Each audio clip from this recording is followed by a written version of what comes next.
Last week, mind your thought processes. Now, this chapter deals with different kinds of thought processes. There are 5 sense-door thought process and mind-door thought process. And 5 sense-door thought process is divided into very great, slight and very slight. And then mind-door thought process is divided into first kama vajara and appana. Appana means Bhagavata and Lokuta. And kama vajara is divided into vibhuta and avibhuta. Clear object, having clear object and obscure object. And then appana thought process is also divided into jhana and then magga and then nirodha. Jhana is divided into 2. First attainment and then later attainment, sustained attainment. And magga thought process also the magga thought process and later phala attainment thought process. So now today we'll study the third thought process. Actually, third thought process will be described in the 9th chapter. In this chapter, third thought process is just implied but not described separately. But I think we should study third thought process here also. And then when we come to the 9th chapter, we will study it again. So, third thought process arises when a person gains enlightenment. Suppose a person is practicing vipassana meditation and he progresses from one stage of vipassana knowledge to another. So when he practices vipassana meditation, there are millions and millions of thought processes, vipassana thought processes. They are actually kama vajara, mind or thought processes. And these thought processes take miscellaneous formations as object. Miscellaneous formations means actually conditioned phenomena or just mind and matter. So when you practice vipassana meditation, you take mind or matter as object and try to see impermanent, suffering and also nature of mind and matter. Try to see its arising and their arising and disappearing and so on. So these objects of vipassana meditation are called miscellaneous formations, different kinds of formations, different kinds of sankhas. So when a person is practicing vipassana meditation, his mind or thought processes take these miscellaneous formations, mind or matter, as object. And suppose his vipassana becomes matured, and so now he is going to attain enlightenment. So at the moment of attainment of enlightenment, the path thought process arises. So that path thought process goes first to bhavanga and then vibrating bhavanga and then arrested bhavanga, chalana bhavanga and upacheda bhavanga. And after that, bhavanga is arrested and vitichedas, process consciousness arises. So there are 4 moments of kama vajra javana, the same as in jhana thought process. In the jhana thought process, there are what? Parikama, upajara, anuloma, gotra. But before them, there is what? Mind door adverting. So instead of 5 sense door adverting, here we have mind door adverting. So manodvara vajana. After manodvara vajana has turned the mind towards the object, then there is first parikama and then upachara and then anuloma and then actually gotrabu. So these 4 moments represent what? Kama vajra kusala associated with knowledge.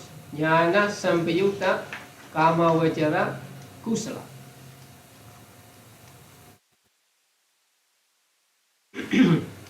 So the first one is called parikama, preparation, and second one upachara, that means neighborhood or access, and the third one is called anuloma, that is it confirms both preceding and succeeding moments, and the fourth one is called gotrabhu. Now I explained about gotrabhu last week. So what is the meaning of gotrabhu? Change of lineage, right? Gotra means lineage and bhu means to overcome or to enter into. So gotrabhu means to overcome here, to overcome uttojana lineage. Because from the moment of Magga, he is going to be a noble person, a Riya. So at the moment of gotrabhu, the uttojana lineage is overcome. And it enters into, or it pushes into a Riya lineage. So it overcomes uttojana lineage and it enters into a Riya lineage. That is why it is called gotrabhu. Now, although there are 4 kama vajra yavanas, parikama, upachara, anuloma and gotrabhu, they have different objects. Now you see parikama, upachara and anuloma have miscellaneous formations as object. But gotrabhu has nibbana as object. In the 3rd chapter, the section on objects, you can go back to that chapter. Those that take nibbana as object, kama vajra, kusala jnana sampayukta, right? Now, although it is stated in general that Kama Vajra Kusala Jnana Samyutta can take Nibbana as object. Actually, only when it functions as good Prabhu can it take Nibbana as object. It is direct seeing of Nibbana.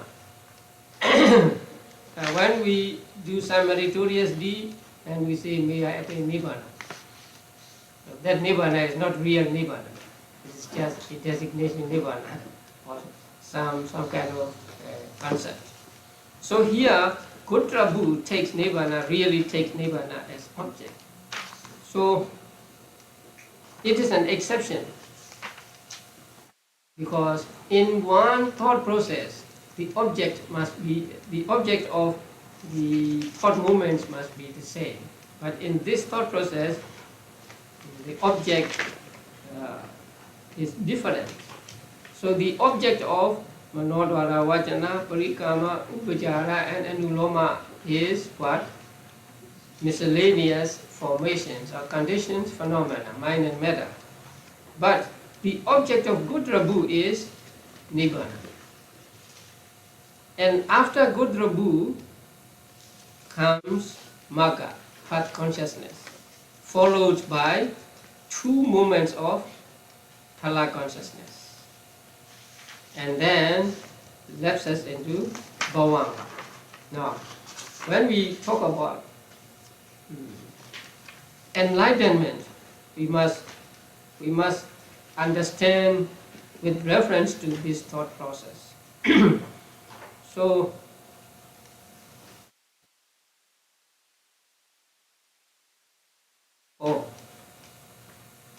I saw one mistake here. It says Akusala Kama Vajra Chita. So it should be Kusala. Kama Vajra Kusala. In English is correct. Wholesome sense sphere chetas. So Parikama, Anuloma, Upachara, Anuloma and Kutrabu are wholesome sense sphere chetas.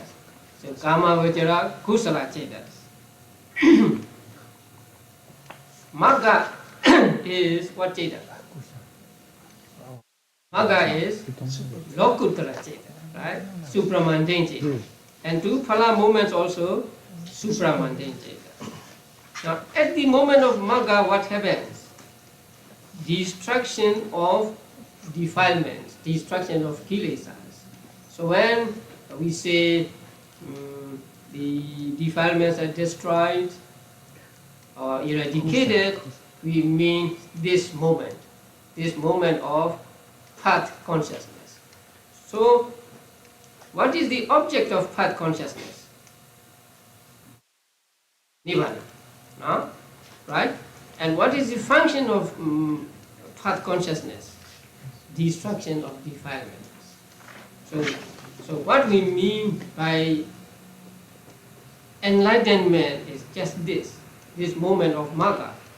So Magga consciousness arises taking Nibbana as object and doing the function of destroying the defilements.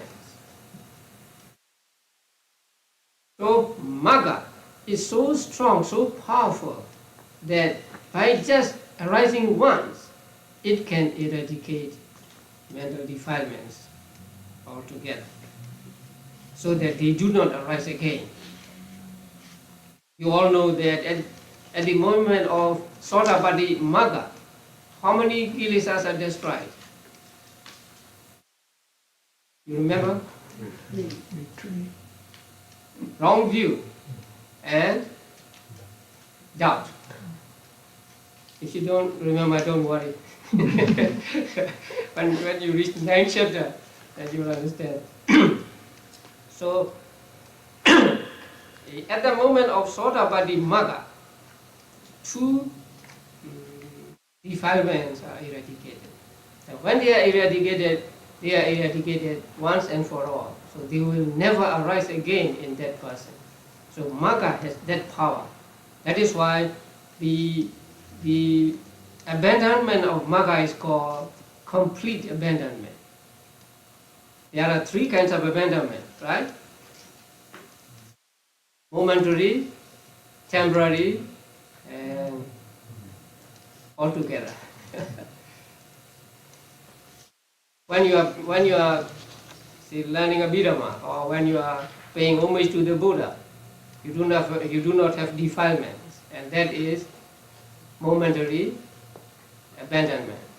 If you get jhana, if you practice vipassana, and you can put these mental defilements away from you for some time, and that is temporary. And when you reach the stage of Magga, you can destroy them altogether. So that is, in Pali it is called samuchcheda, that means cutting off. When you cut something, then it is cut and cannot be joined again. So at Magga, the defilements are destroyed, the respective defilements are destroyed once and for all, and so they never arise in that person again. That Magga movement is followed by, in this thought process, two Phala movements. So Phala movements are the results of Magga movement. So there is nothing intervening between Magga and Phala. So Magga is the cause and Phala is the result. So the cause and result, the result follows the cause immediately. Now, the attributes of Dhamma. One attribute of Dhamma is what? Akalika. Akalika is translated as timeless. But that is not easy to understand. Timeless. Now, akalika means it does not wait for another time to give results. So that means it gives immediate result. So immediately after its disappearing, the fruit, the phala arises.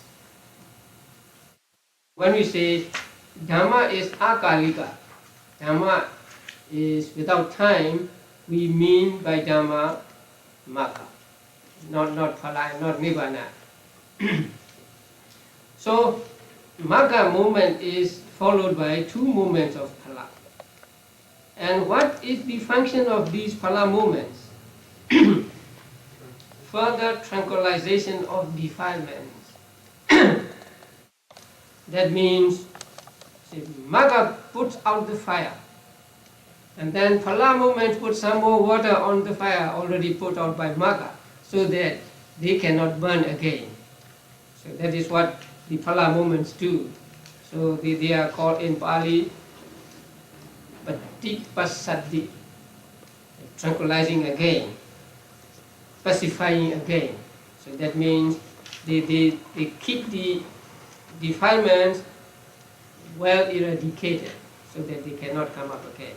So two phala movements, and then left to bhavanga. So this is the path thought process. In the path thought process there are phala movements also, but we just call it path thought process because phala is always connected with Magga. So after that, bhavanga movements arise, and then the reflection thought processes follow. They are mind or thought processes. Now this is path thought process. And after reaching the first Magga, let us say, that person wants to enter into it again. But as you know, Magga consciousness does not arise more than once, right? So what he enters into is into phala movements. So in order to get into phala movements and enjoy the bliss of emancipation, he practices vipassana again. And then the sustained attainment of phala, thought process, arises.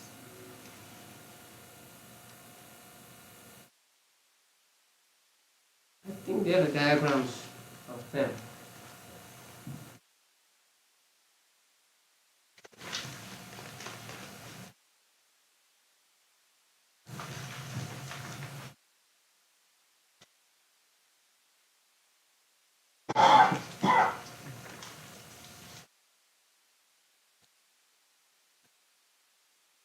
Mind or thought processes.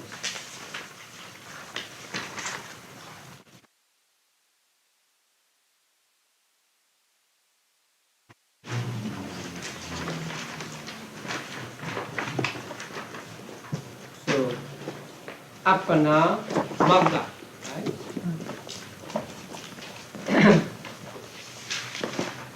Now, the first one is for Sotapatti magga.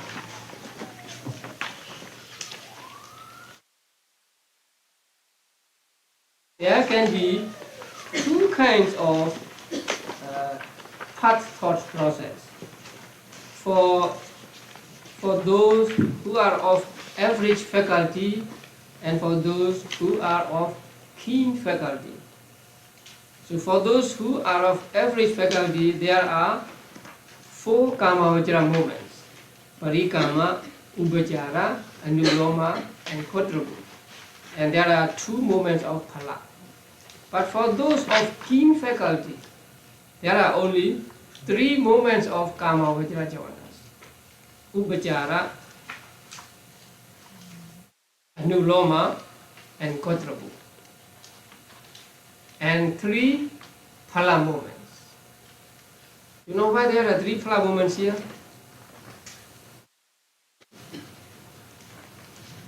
You don't? Want to make 7.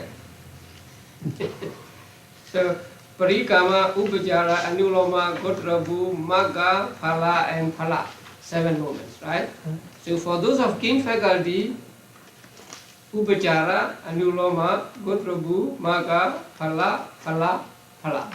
So there are 3 Phala moments. That is for keen faculty. Now, for upper Maggas, Sakadagami Magga, Anagami Magga, and Arahata Magga. So for upper Maggas, the same thought process, but with a different name for Gotrabu. So instead of calling it Gotrabu, here it is called Vodana. Vodana means cleansing. Because after one attains Sotapatti Magga, one is already an Arya. So Gotrabu cannot arise there. There is no lineage to overcome and to enter into. So that moment is called Vodana instead of Gotrabu. But actually it is also the Kama Vajra Javana. So there are Manodvara Vajana, Parikama, Upachara, Anuloma, Vodana, and then Magga and 2 Phala movements. That is for average faculty. For those of keen faculty, drop Parikama and then put 1 more Phala. The others are the same. The difference is only with Parikama and without Parikama, and also instead of Gotrabu, there is Vodana.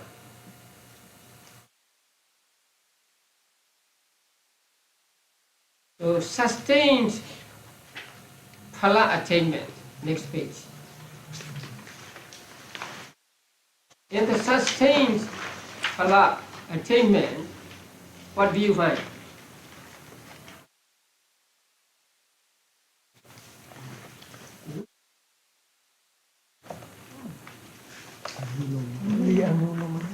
Four Anuloma moments. So 4 moments are called anuloma here.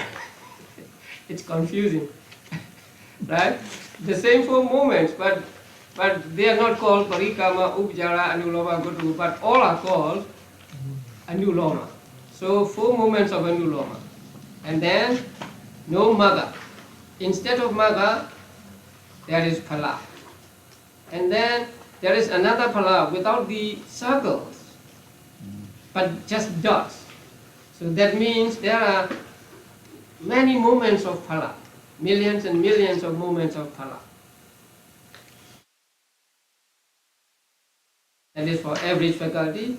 And for a person of keen faculty, you drop what? 3 anuloma, right?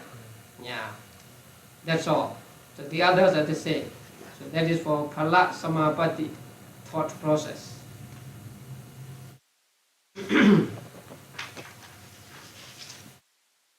So with regard to thought process, we have to understand the thought process, and then that is immediately followed by reflection, karma, vajra thought processes. We'll study them in the 9th chapter. And then there can be also sustained attainment thought processes. So this thought process is first attainment thought process. When it is when in sustained thought process, no magga arises, but instead phala moments arise millions and millions of times. And again, the kamavachara javanas preceding magga do the function of what?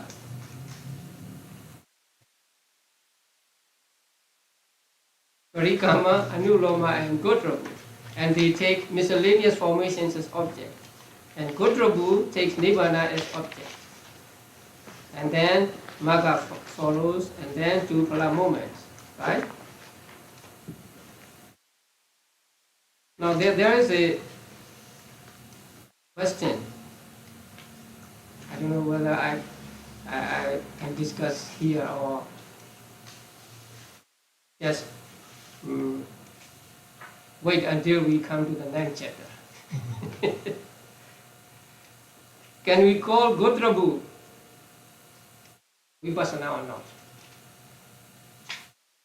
Okay, I leave it here. Because vipassana does not take, gotrabu does not take miscellaneous formations as object, right? It takes nibbana as object. If it is vipassana, it must take miscellaneous as objects. So actually it is out of vipassana. But you may call it vipassana if you like. But strictly speaking, it is not vipassana. It is a culmination of the topmost part, right, of vipassana. Okay, now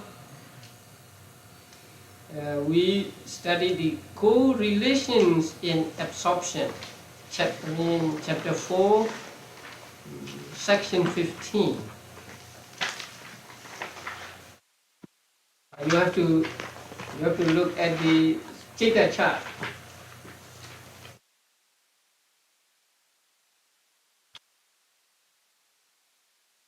If you have read the book, you already know it.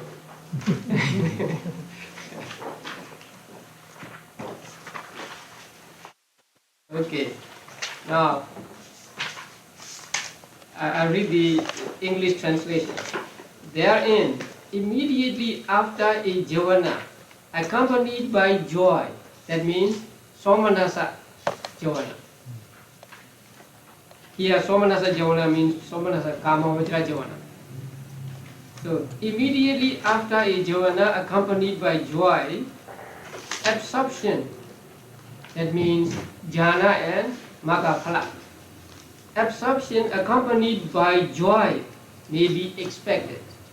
That means Somanasa Javana is followed by Somanasa Appana. Right? Somanasa Javana, I mean Kamavajra Javana. Somanasa Javana is followed by Somanasa Appana. And then immediately after a Javana accompanied by equanimity, that means Ubhikha.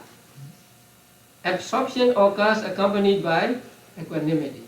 So Ubhikha Javana is followed by Ubhikha Appana. Right? So either in the jhana thought process or magga thought process, Parikama, Upachara, Anuloma and Gotrabhu can be Somanasa or Ubhikha. So if they are Somanasa, then Magga must follow, the following Magga must be Somanasa. If they are Ubhikha, Magga must be Ubhikha. The same with jhanas. So Somanasa Javanas are followed by Somanasa Appana. Ubhikha Javanas are followed by Ubhikha Appana. And again, immediately after a wholesome Javana, Kusala Javana, absorption occurs through a wholesome Javana and the three lower fruits. That means after Kusala Javana, the Appana Javanas are Kusala and three lower phalas. After Kusala Javana follow Kusala Javanas and three lower phalas.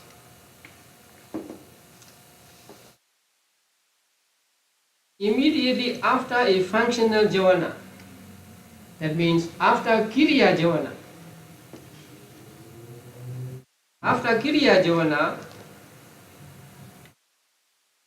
absorption occurs through a functional Javana and the fruit of Arahantship. That means Kiriya Javanas and Arahata Phala Javanas follow. Is it clear? Not yet? Okay, please look at the chart again.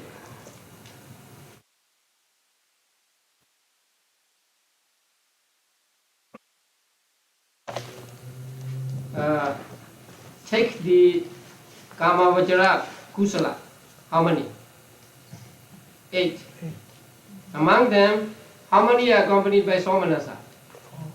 4. Among them, how many are accompanied by knowledge? 2. The first 2. So after the first 2, how many Appana Javana? Appana Javana means Rupavajra, Arupavajra and Lokuttara Javanas. They are called Appana Javanas. Altogether 26. 26 means taking Lokuttara to the 8. Okay.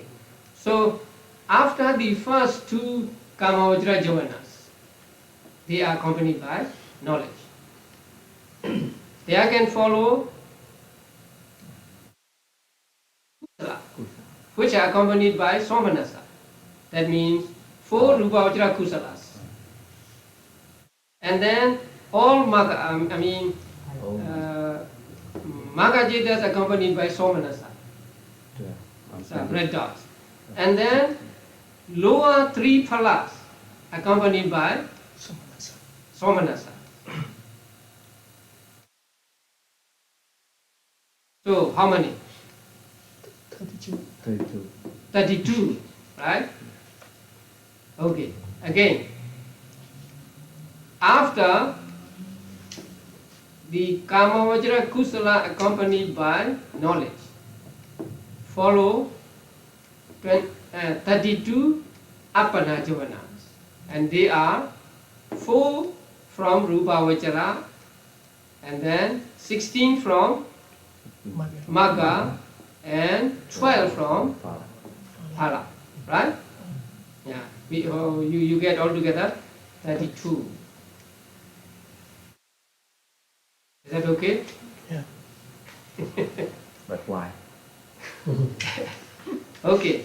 Then what about Upekha? Kamavajra kusala accompanied by ubekha and knowledge. 2. 2. How many apana javanas can follow? They must be ubekha. 1 from rupa vajra and 4 from arupa vajra and 4 magas and then 3 lower phalas. So 3, 4, 4, 1. 12. Okay. So 12 apana javanas can follow, 2 kamavajra javanas follow accompanied by ubekha. So when we are talking about kamavajra javanas, please have in mind the thought process, jhana thought process and magga thought process at least. So in the jhana thought process, there are parikama, ubachara, anuloma and gotrabhu, right? They are accompanied by somanasa and also by ubekha. And also in magga also, they can be accompanied by somanasa and ubekha. So if they are accompanied by somanasa, then rupasra first jhana, second jhana, third jhana, fourth jhana. And then magga also first, second, third, fourth jhana, and 3 phalas first, second, third, fourth jhana. They can follow. Now if they are accompanied by ubekha, then 5th rupa vajra jhana kusala, and then 4 arupa vajra jhana kusala, and then 4 phalas accompanied by ubekha, and 3 lower phalas accompanied by ubekha. 12, right? So after kamavajra kusala, somanasa, jnana samyuda, there follow 32 apana javanas. After kamavajra kusala accompanied by ubekha and knowledge, there follow 12, right? So this you can find out following the statement here. Immediately after a javana, okay.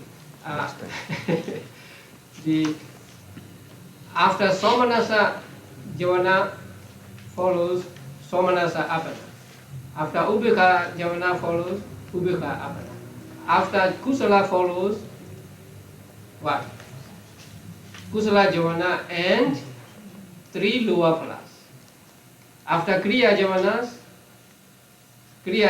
and arahata phala. Right? So we'll go to next.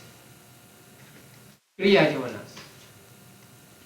How many kriya javanas and kamavajra kriya javanas are there? 8. How many are accompanied by somanasa? 4. How many are accompanied by knowledge? 2. So after these 2, how many can follow? Somanasa. 4 rupa vajra kiriyas, and then last arahata phala. 4. Kiriya, right? So after kiriya, magga cannot follow, and the other phalas cannot follow. So after kamavajra kiriya, accompanied by somanasa and knowledge, there follow only 1, 2, 3, 4, 5, 6, 7, 8, right? So 4 from rupa vajra and 4 from phala, arahata phala. Then let's go to ubekha.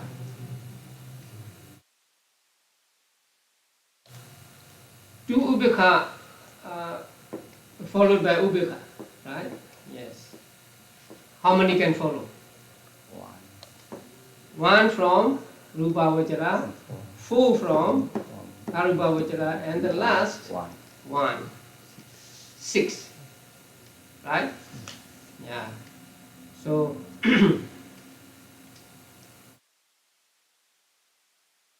let's check with the manual on page 170. Following wholesome consciousness accompanied by joy, 32 classes of absorption javanas arise. So we get right. After wholesome consciousness accompanied by equanimity, 12 classes of absorption jhanas arise, right? After functionals accompanied by joy, 8 classes arise, 8 types of consciousness arise. And after functionals accompanied by equanimity, 6 arise. So I want you to fill your cards like this. Only to fill the colors, only those that apply. You have to make 2 cards. One for kusala and one for kiriya.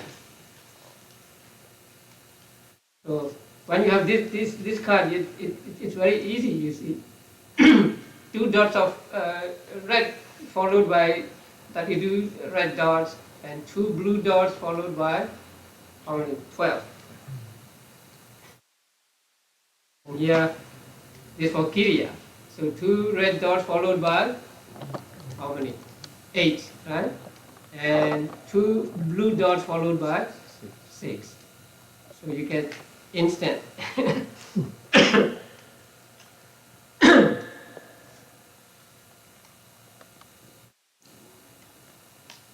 So when we study Abhidhammattha-saṅgaha, you know, we study when we are very young. So when we come to this place, if a student can find out by himself the 32, 8, and then 8 and 6, then he's rewarded with something. Maybe a set of robes or some books or something like that. So if he could do it without the help of a teacher, then he will get some kind of reward.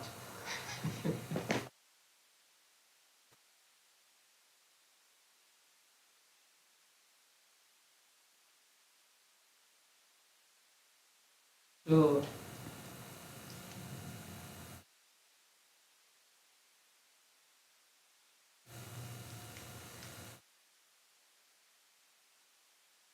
in the last paragraph, page 171, last means of this section, for worldlings and trainees, etc. In the case of worldlings and trainees who have attained the 3 lower parts and fruits after any of the 4 wholesome sensory jhanas accompanied by knowledge, there arises one of the 44 absorption jhanas described above.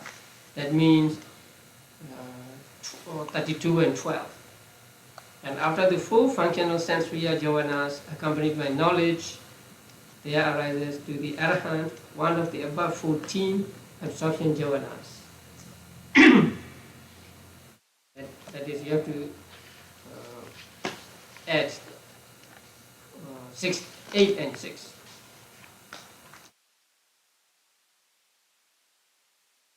Okay, this is the apana thought process. So please remember that apana means the name of what? Originally it is the name of vitaka. Then it is applied to first jhana. And then it is applied to all jhanas, magga and phala. So when we say apana jhana, we mean mahagata and lokuttara jhanas.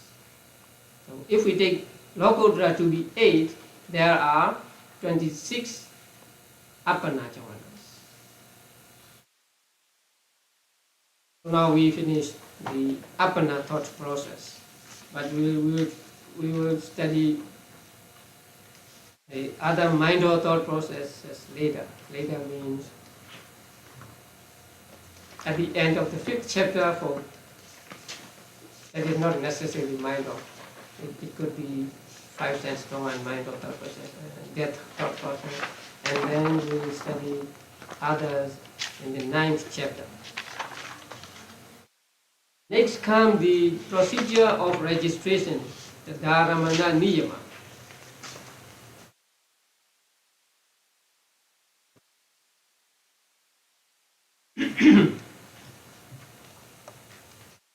The Dharamana Niyama means determining the Dhāramana, something like that. So which Dhāramana follows which Jivana, and which Dhāramana arises with regard to which type of object. Now, there are three kinds of objects mentioned here. They are first anitta. You have the chance, handouts, today's handout. So please look at those handouts. So the quality of object is determined by way of average being. Now, we will come to that later. So the objects are divided into three. The first one is anitta, undesirable object. The second is itta, or itta majjata, means desirable.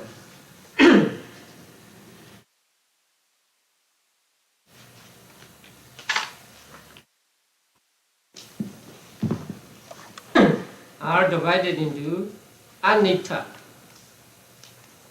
undesirable, not desirable, and then itta, desirable. Itta majjata means average desirable. And the last one is ati, itta, very desirable, exceptionally desirable, extremely desirable. So three kinds of objects are mentioned here.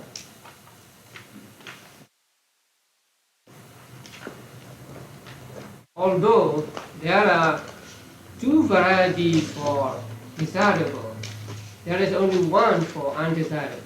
So only one, any object which is undesirable is just undesirable. But any object which is desirable is divided into two, just desirable and very desirable. So for Buddhists, Buddha is a very desirable object. For a young man, say, a woman may be a very desirable object, and so on. So there are these three kinds of objects. And these three kinds of objects are determined by an average being. That means it will be very difficult to decide which is desirable and which is undesirable if we take into account every individual. One thing you like may not be liked by another person. So one thing desirable for you may be undesirable for another person. So how do we decide, how do we determine which is desirable and which is undesirable? In the commentaries, it is said that they are determined with regard to average persons. If you are a king, if you are a very rich man, then some ordinary things will not be desirable for you. But if you are a very poor man, then even a small thing will be desirable for you. So we do not go by very rich people and very poor people, but those of average wealth, so average people. So if it is desirable for average people, it is supposed to be desirable.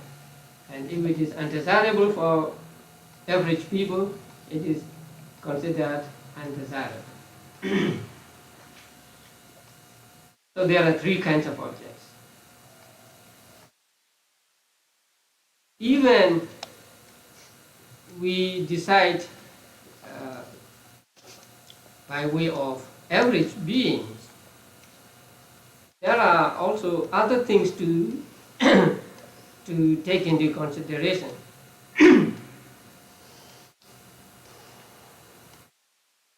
Now, one teacher said that we should determine the quality of object by vipaka. That is just saying the other way around. If the consciousness is akusala vipaka, it must be undesirable. If the consciousness is then it is desirable. So in that way he states. And it is said that also by way of doors we can determine the quality of the objects. The example given is excrement. Excrement is undesirable to the eye, right? You don't want to see excrement. And to the nose, it is undesirable. But to the touch, it's a good touch. It is soft. So, according to the touch, it is desirable. But according to the sight or smell, it is undesirable. So, sometimes you have to decide through dwara. Now, if a flower, sometimes there are flowers that have bad smell, right? Beautiful flower. So it is desirable according to chakudwara, eye door, but it is undesirable according to nose dwara.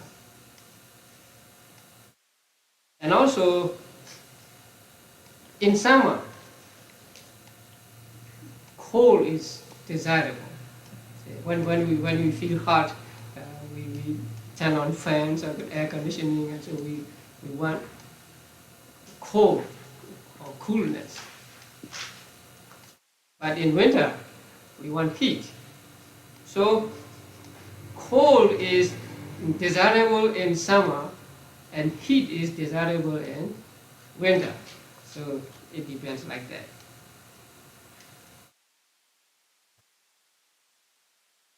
So some, according to the season, according to time, the quality of the objects can change. But all this must be determined through the experience of an average being, not through very rich persons or very poor persons. So there are three kinds of objects: undesirable, average desirable, and very desirable. Now, if the object is undesirable, then Panchadvara Vajana, Sampadichana, Santirana, and Dadaramana are the result of akusala. So please have the thought process in mind. So when the object is undesirable object, then Panchadvara Vajana must be from akusala vipaka, right?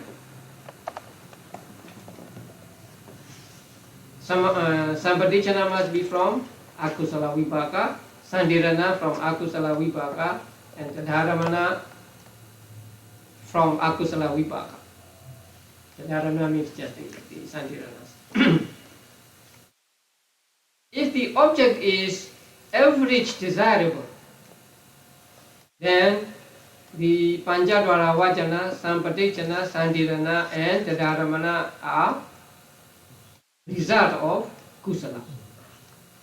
So in a given thought process, we can say if the object is undesirable, then these Panchadvara Vajana and so on are akusala vibhaka. If the object is desirable, the average desirable, then they are kusala vibhaka. But they are accompanied by ubheka. But if the object is ati-eta, very desirable, then Panchadvara Vajana and Sampadichana are the same, kusala vibhaka accompanied by ubheka. But some Santirana and Tadharamana are accompanied by somanasa. Here Tadharamana means also Kamajara vibhaka. So first, please note this. So if the object is undesirable, Pancadwara Vajana and others are result of akusala. If the object is average desirable, they are kusala vipaka, and they are accompanied by ubeka. And if the object is very desirable, then Pancadwara Vajana Sampadichana are kusala vipaka, but they are accompanied by ubeka. But Santirana and Dharamana are accompanied by Somanasa.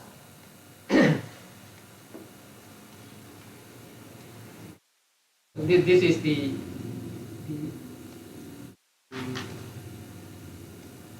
determining the object.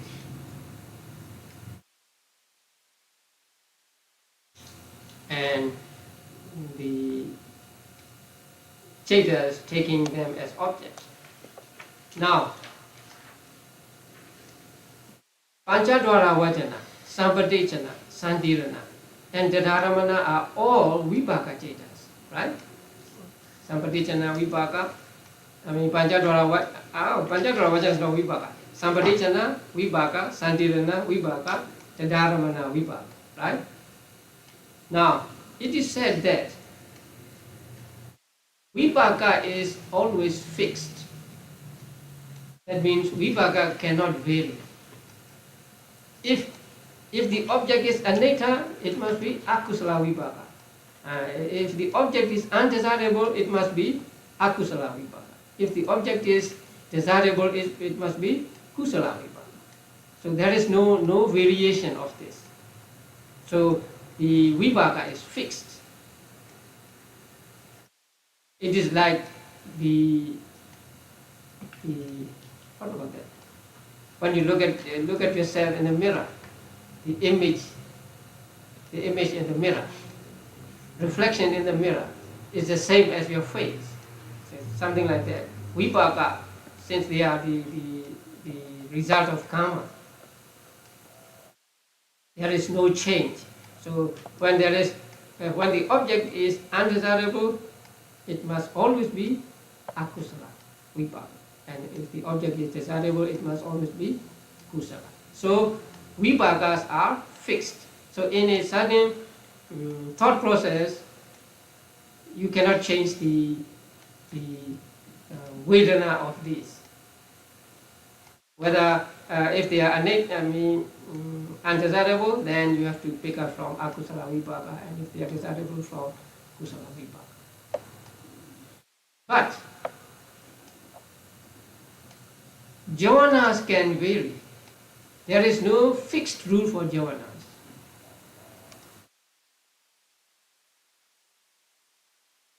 Even though the object is undesirable, the javana can be kusala or akusala. Javana can be somanasa or ubeka. Now,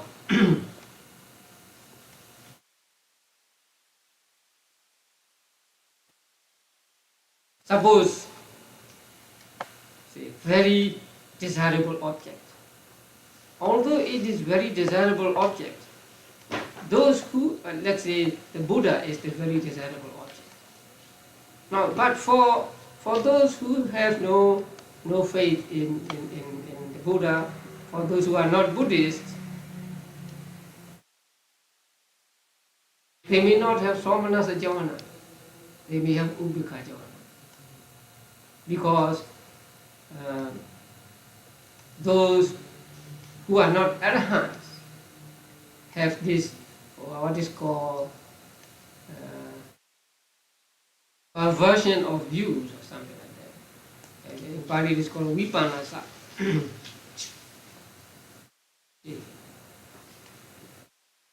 Perversion of perception, sanya vipanasa. So, because those who are non-arahants have this perversion of perception, that means the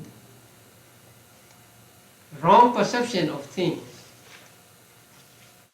Even when the object is very desirable, the javana can be accompanied by upekkha, not by somanasa. And for those who are enemies of the Buddha, taking Buddha as an object, they can have what kind of jhana? Dhomanasa jhana, right? Dosa mula ceta. So, the quality of jhana is not fixed by the quality of objects. It depends on one's own understanding, one's own yoniso manasikara, and so on. Now, suppose undesirable object. Those who have deep nature can look at the undesirable object, look at the disgustable objects, and have the upekkha jhanas. They may not have akusala jhanas, dhomanasa jhanas.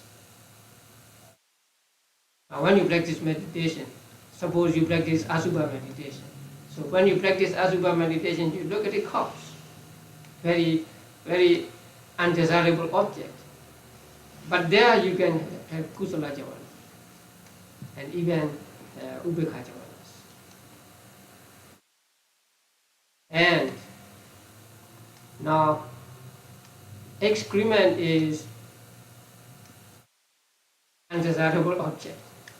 But for dogs, they are desirable object. And so they may have somanasa jhana when they see such things. So, for those who have not eradicated the perversion of perception, that means who can have wrong perceptions of things, jhana can be anything. So, jhana is not determined by the quality of the object, but the vibhakas are fixed as to the object. So if the object is undesirable, vibhaka must be of akusala. If the object is desirable, vibhaka must be of kusala. Right. But jhanas may vary. Jhanas may be kusala jhana or akusala jhana, or they may be accompanied by somanasa or upekkha. So there is a saying, vibhakas are fixed, but jhanas vary.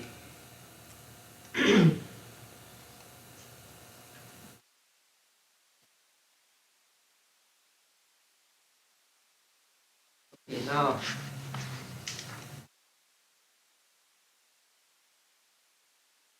in the manual, page 171, bottom paragraph. In this connection too, at the end of functional jhanas, accompanied by joy, there arise registration mind moments also accompanied by joy. That means somanasa kiriya jhana followed by somanasa jadaramana. Right. Again, somanasa kiriya jhana followed by somanasa jhana. And at the end of functional jhanas accompanied by equanimity, the registration mind movements are also accompanied by equanimity. So, upekkha kriya jhanas followed by upekkha jadaramana. That means somanasa followed by somanasa and upekkha followed by upekkha.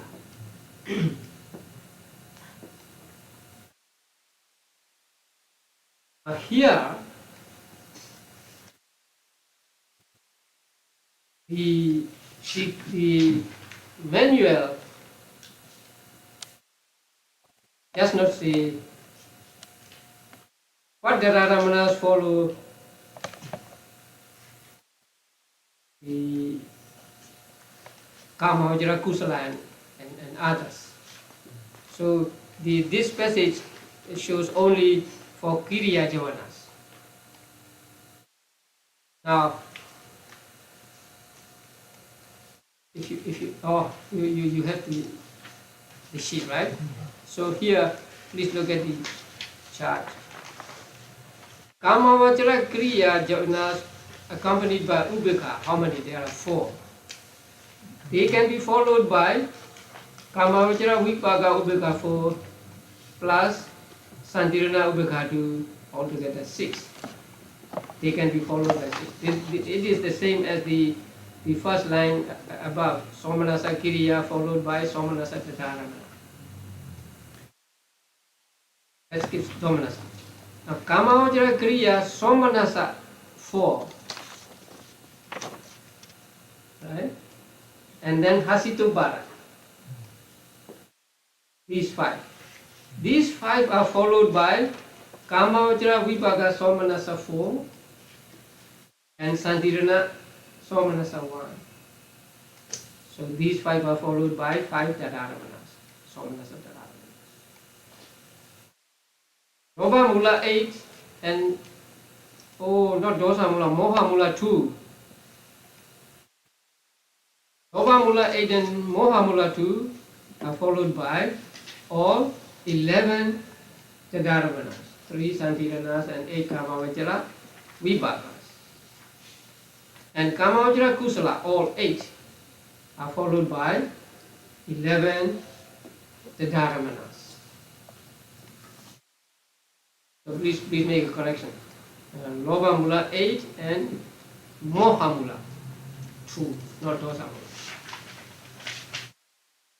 Now what about Domanasa?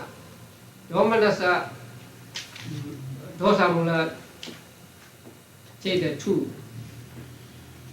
They are followed by the Dharamana and Bhavanga accompanied by Upekha.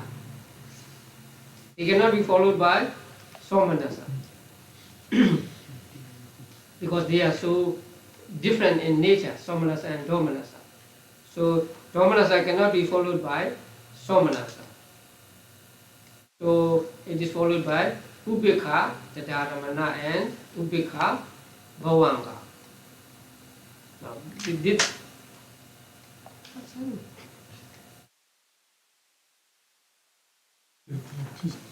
now, Domanasa. So Domanasa Javanas can be followed by Upekha, the Dharamana, and Bhavangas also must be Upekha.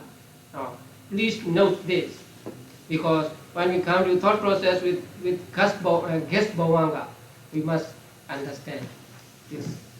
So, Domanasa Javanas can be followed by only Upekha, right? Upekha Tataramana and Upekha Bhavanga.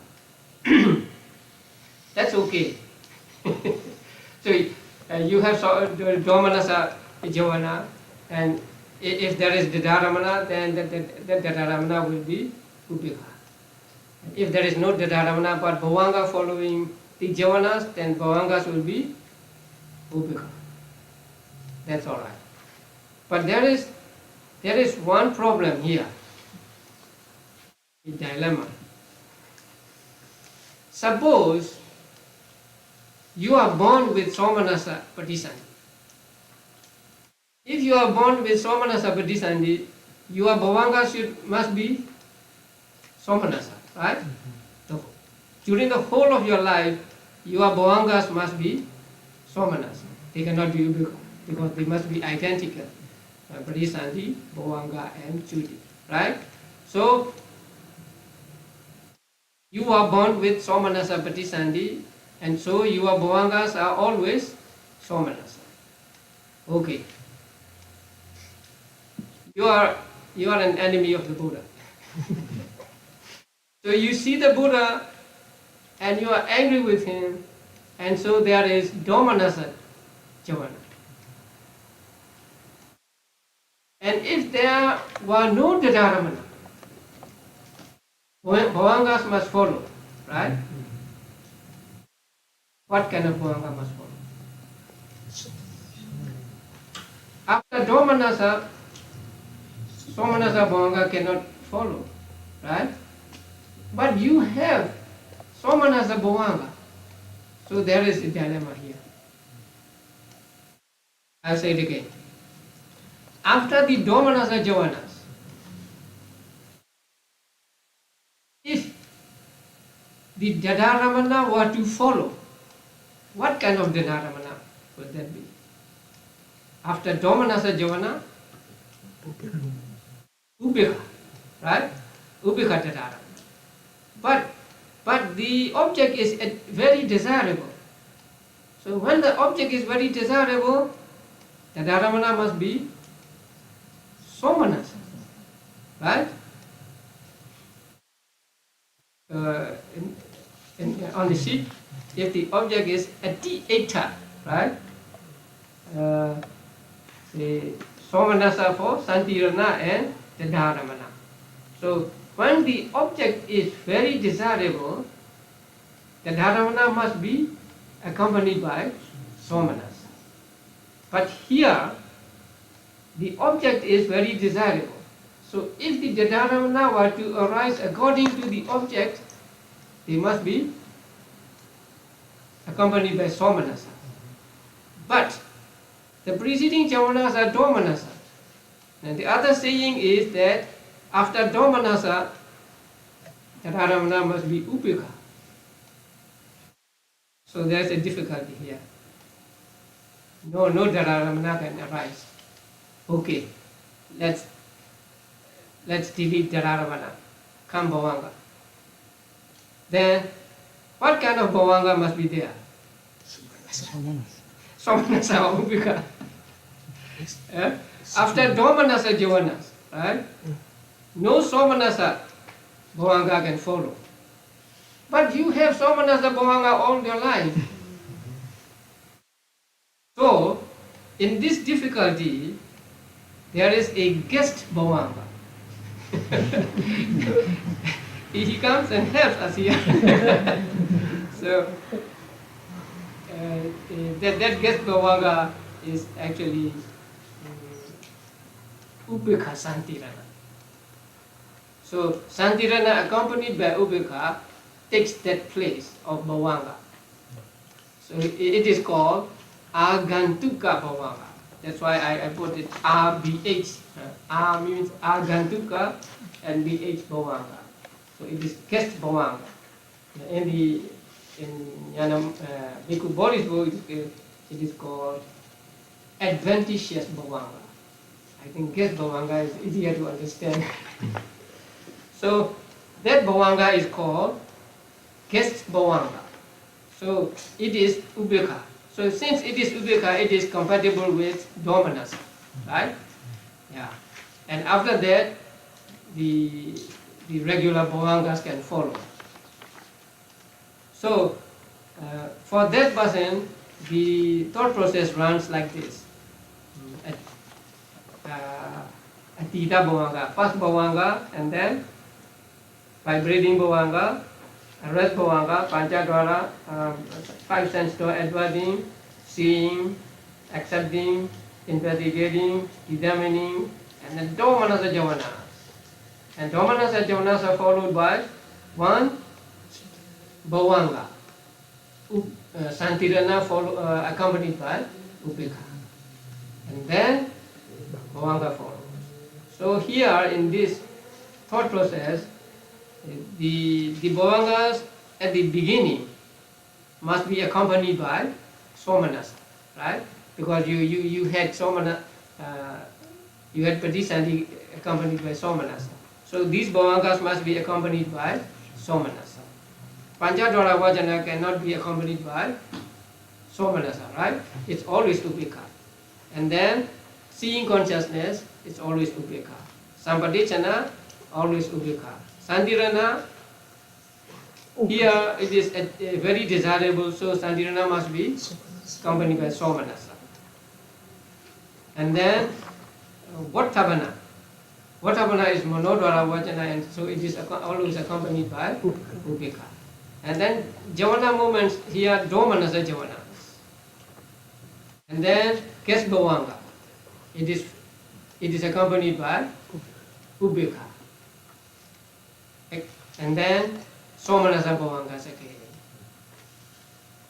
So the difficulty is solved by the bhavanga, the upekha santirana performing as guest bhavanga. Now it is examined in the commentary, sub-commentary, that what function does it do, this agantuka bhavanga, this guest bhavanga. Now guest bhavanga is upekha santirana accompanied by ubekha. So it can do how many functions? Normally speaking. Santirana ubekha. How many functions? 5. 5 functions, right? Patisandhi, bhavanga, chuti, santirana, tadharamana. 5 functions. So here, can it be patisandhi? No question. Can it be chuti? No, you are not dying yet. Can it be santirana? If it is santirana, if it performs santirana function, it must investigate. But here it is not investigating, so no santirana. And then, is it tadharamana? It can function as tadharamana? No. Tadharamana follows jhana, right? And then tadharamana must take the object of jhana. And if it is tadharamana, there must be 2. So only one remains, and that is bhavanga. So it functions as bhavanga. That is why it is called agantuka bhavanga.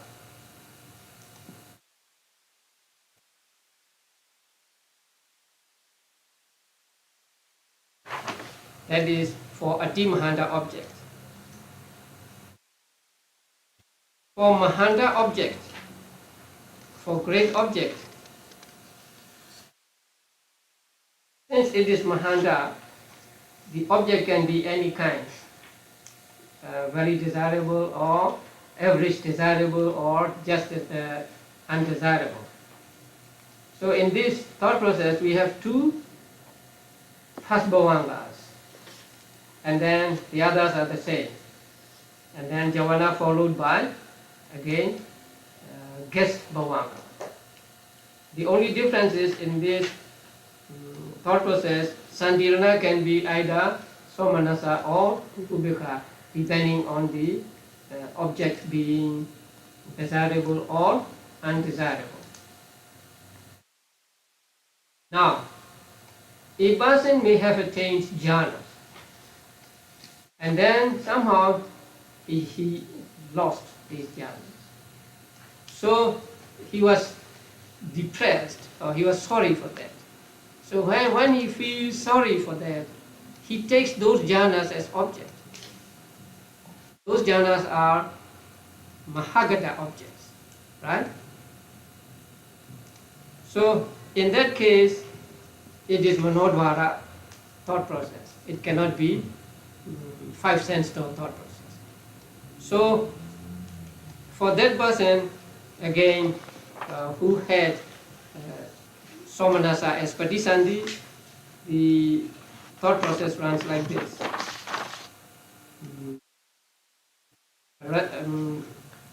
Vibrating bhavanga, rest bhavanga, manodvara vachana, and then domanasa jhana, and then agantuka bhavanga, guest bhavanga, and then somanasa bhavanga again.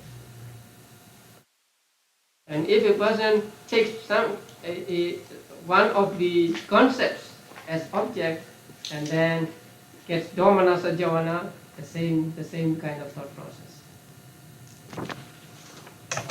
Here there is no question of jhana, because no question of tadharamana, because tadharamana arises only when the object is a kama vajra object, the individual is a Kamavajra being, and after a Kamavajra Javana. That is mentioned at the end of this section. So this is a thought process with guest bhavanga. Otherwise, I don't know what would happen if it does not come in, right?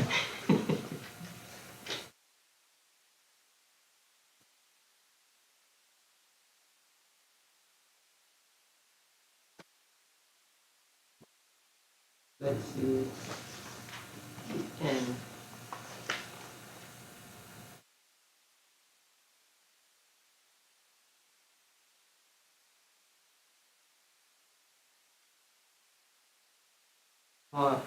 page 175, paragraph 19 and 20. So they hold that registration occurs only at the end of sense sphere javanas. So at the end of Kamavajra javanas, only to sense sphere beings, Kamavajra beings, and only when sense sphere phenomena become objects. So that means Kamavajra objects. So when the object is Mahagata or Panyati, there is no question of Tadharamana there. And with regard to the Mahanda object, there is no question of Tadharamana, because Mahanda objects cannot last until the second Tadharamana. So with regard to Ati Mahanda objects, there can be the possibility of Tadharamana. But here in this particular thought process, Tadharamana cannot arise. So if the Tadharamana cannot arise, then Bhavanga must arise. And that Bhavanga there is a difficulty with regard to that Bhavanga, because if it is to conform with the object, it must be Somanasa. But Somanasa cannot immediately follow Domanasa Javana. And so there is this guest Bhavanga.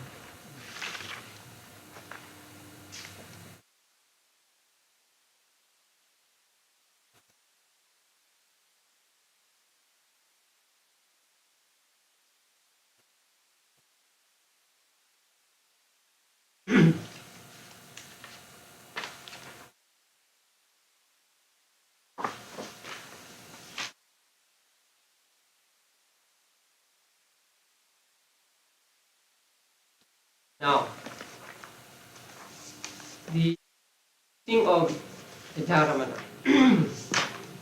So, Somanasa Dharamana follows Somanasa Javana, and Ubeka Dharamana follows the Domanasa Javana, and so on.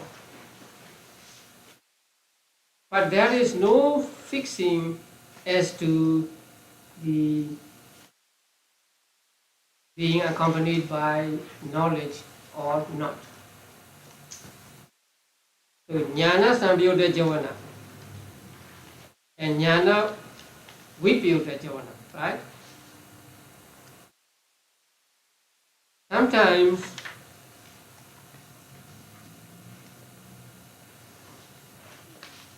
a person has, say, familiarity with akusala javanas, or say to that person mostly akusala javanas arise. For him, even after akusala javana,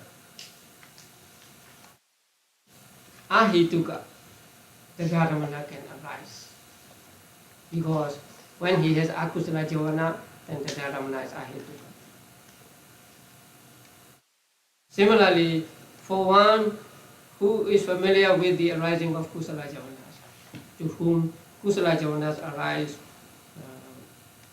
abundantly, then even after akusala javana, there can be the Dharamana accompanied by jnana, knowledge. So in this case, there is no fixing. But with regard to Somanasa and Ubeka, or Somanasa, Domanasa and Ubeka, there is fixing. See, Somanasa Javana followed by Somanasa Tadaramana, Ubeka followed by Ubeka Tadaramana, and Domanasa also followed by Ubeka Javana. But with regard to being accompanied by knowledge and not accompanied by knowledge, there is no such fixing. So they can arise.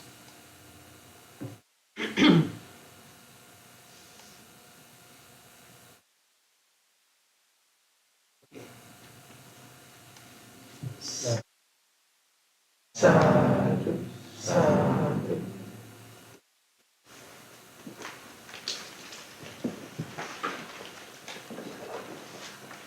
Is it confusing? Huh?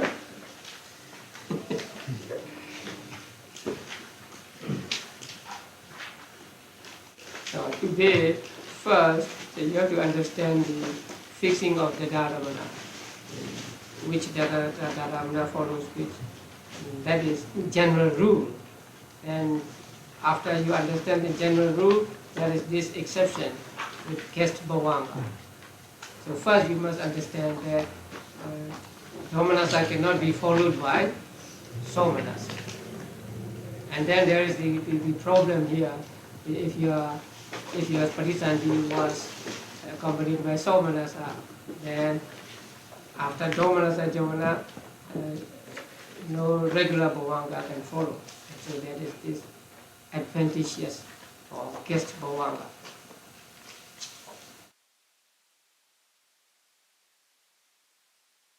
Okay. Any questions?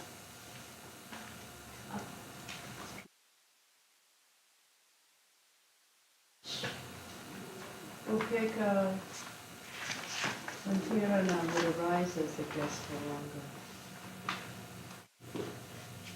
Where? Or the guest bhavanga say after the... That has to be determined by the object. Since the object is very desirable, it must be Somanasa. You mean? No, the guest, so... You mean guest bhavanga? Right. Is it always... Guest bhavanga is accompanied by upeka. Upeka, right. Yeah. But there's resulting upeka... Oh, you mean kusala or akusala? Kusala or akusala, sorry. So since it is very desirable, it is kusala vipaka.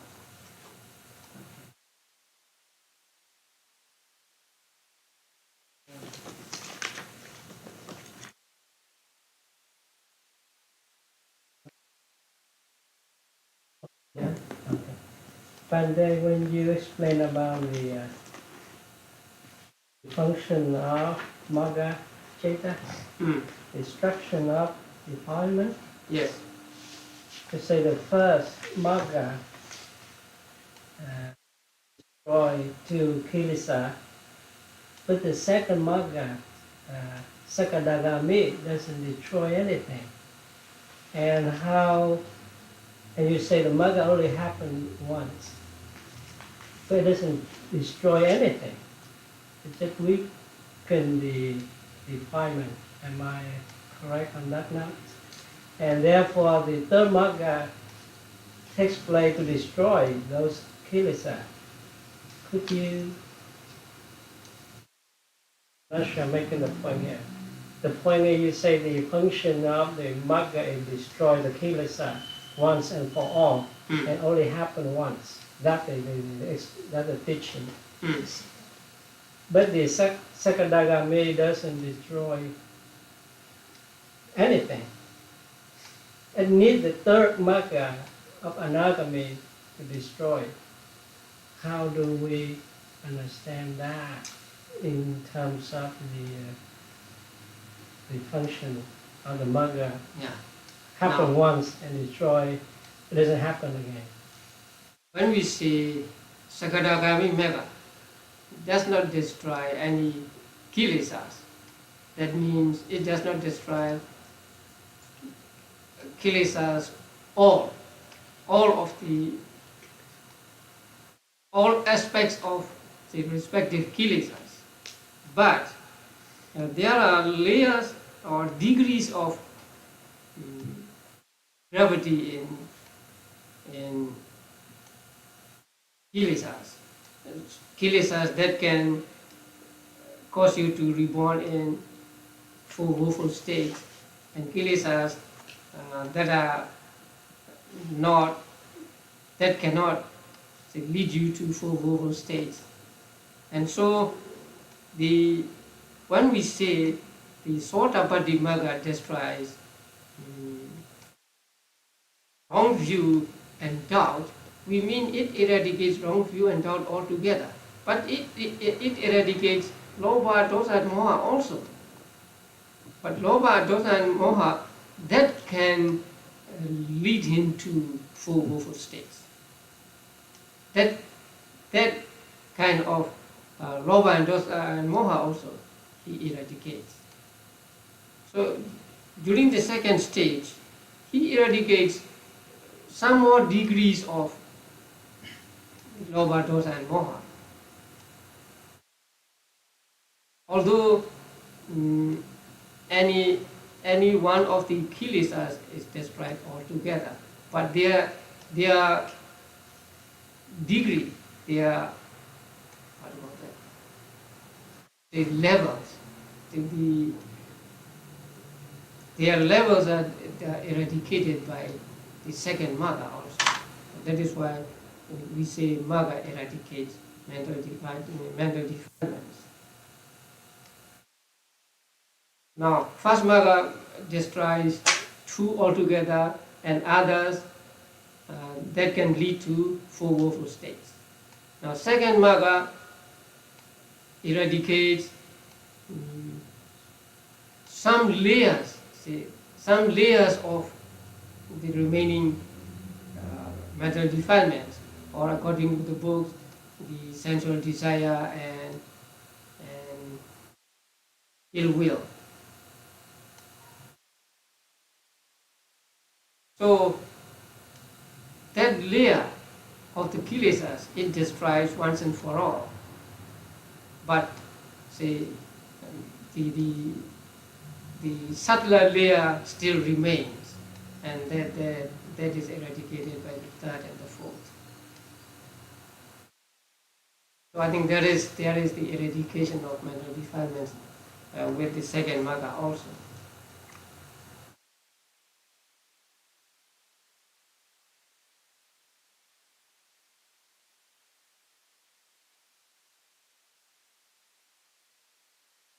So can I have a follow-up question on that?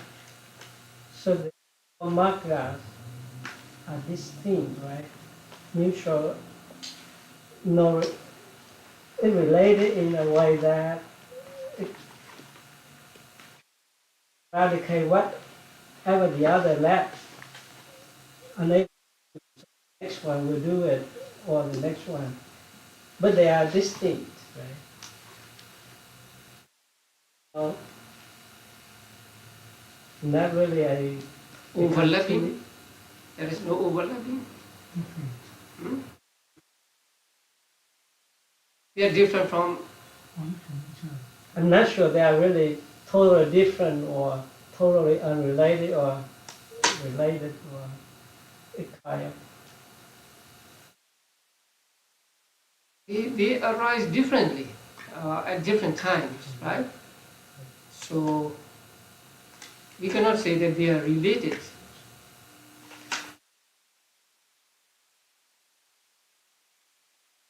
But they have the common function of eradicating mental defilements. Take Nibbana as object, and eradicating mental defilement is the task of path consciousness. Not only path consciousness, path, along with its mental states.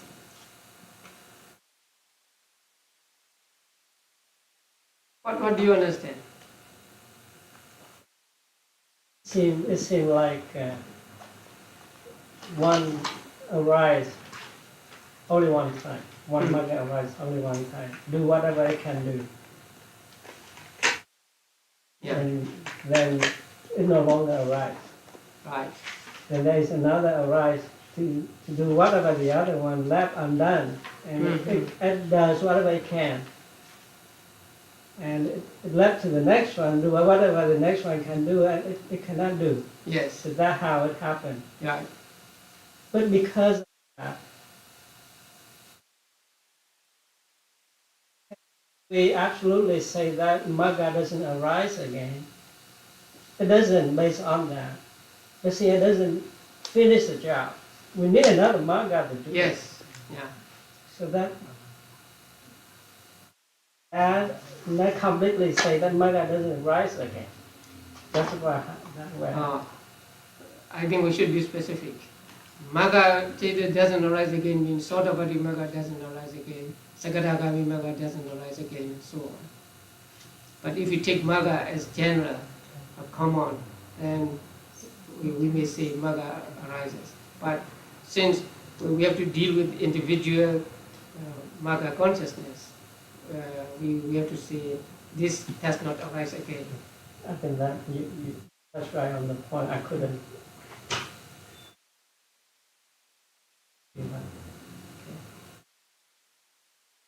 So we need to understand clearly that Sotapadhi Magga is different from the second level Magga, yes. so we have to be clear of that. Right. They are different Maggas, and they belong to different stages.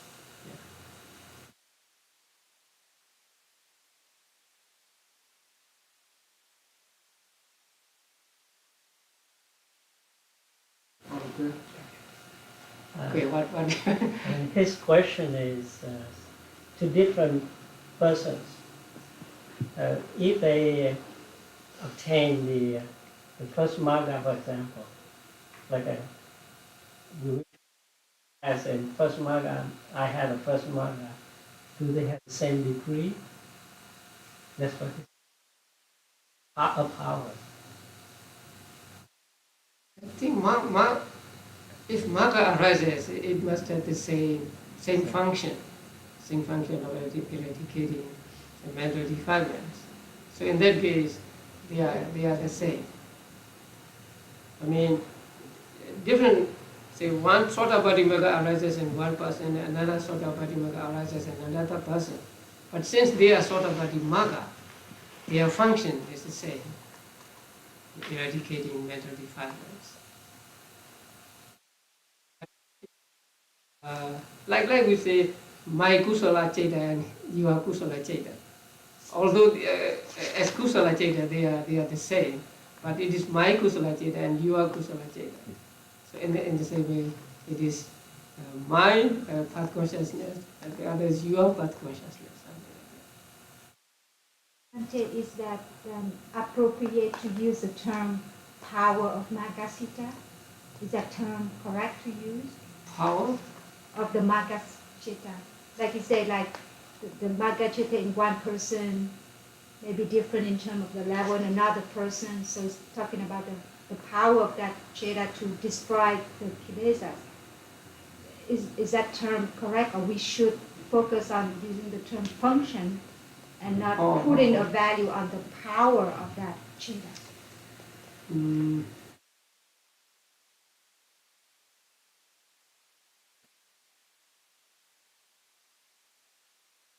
Magga. I think function is better because it is a function of Magga, right, to eradicate mental defilements. But this function can be taken as power.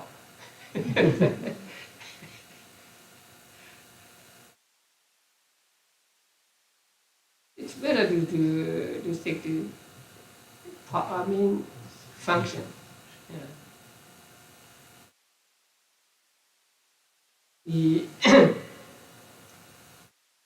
In the 9th chapter,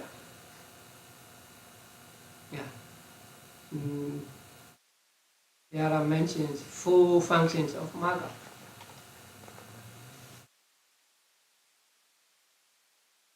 Comprehending fully the first truth, eradicating second truth, realizing third truth, and developing fourth truth. So these are said to be four functions of Magga. So among them, one is eradicating the second noble truth. So I think eradication of mental defilements is to be called function of the Magga.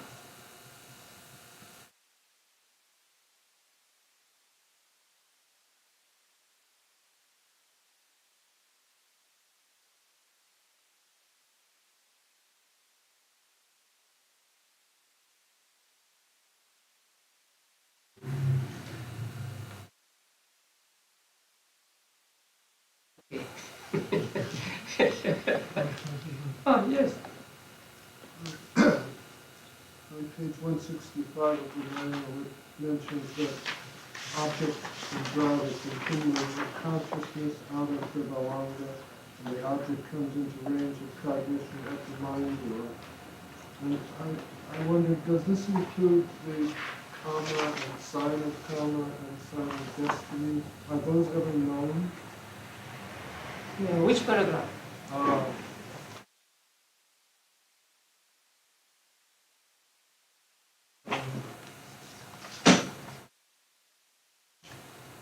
Page 165? It's, 165. It's in the second paragraph toward the bottom about the perpetual buzz of activity in the bhavanga. That's the result of the perpetual buzz of activity in the bhavanga. When an object acquires sufficient prominence through other organisms, it draws a continuum of consciousness out of the bhavanga.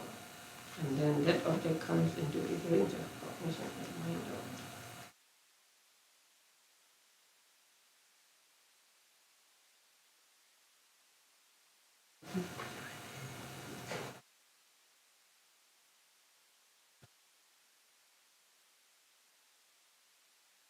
Sign of karma and sign of destiny, how those manifest themselves in life if they do. And I want that was a good to them as well as others. So bhavanga chitta is its own object, it is one of the three, right? Kama, Kamanimmetta or Gati-nimitta. But the Lady Zero says it occurs in the mode of inclining towards some other object. That means maybe it is waiting to get some fresh or some vivid object. Now Kama, Kamanimmetta and Gati-nimitta are something like obscure objects. So although it takes one of these three, it is like waiting for something to pop up so that it can take it. So those are those ever known? Do they ever become known, or they must exert influence for some time? I think it is not the influence of karma or maybe the others, but it is the impact of object to the mind. You know, when an object comes into the avenue, it strikes at both doors. Let's say, seeing a visible object, the eye and the mind. So that object coming into the avenue of mind door or striking the mind door is the cause for bhavanga, say, to stop and take that object.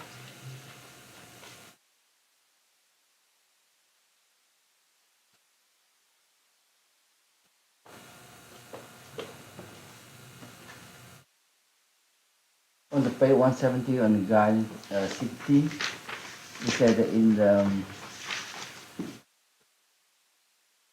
following wholesome consciousness is accompanied by joy, and they say that then there can arise 32 sita and jhavanas in absorption. To apply wholesome sita at the first 4 jhanas, and then the 4 part of sitas and level of any the first 4 jhana, and lower 3 fruition sitas. Why the first 4 and second only 3? path chatas at the level of any of the first 4 jhanas. Right. And the lower 3 fruition chatas at the same 4 levels. Yeah. So what do you want to know? Just and the lower 3 fruition citas. Yeah. The first only they take it 4. Why they take the last one in the 4th path? The last one belongs to Arahants. But the first Magga is the Arahant too. No, No. no. Arahant means one who has, Oh, the Magga. The Magga. yeah, The first one, Magga. The first First Magga. yeah. First Magga.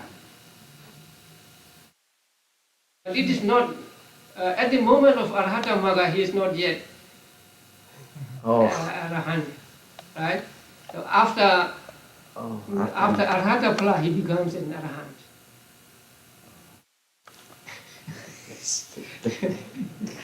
This Magga that Arahant gets after finish Magga that Arahant. Then you got thank you. But Bante, for the all the 3, after the Magga, then you become the next level. Yeah. You become Sakadagami after the Magga. Actually, yes. Because there are 8 kinds of 8 kinds of Ariya persons, right? So Magga person and Phala person. And the Magga person, you are not called Sotapanna yet. Sotapatti Magga Tha and Sotapatti Phala Tha, right? So at the moment of Sotapatti Magga, you are not yet a Sotapanna. But from the moment of Phala, you are a Sotapanna. Oh. So at the moment of Arahata Magga, you are not an Arahant yet. You You got it.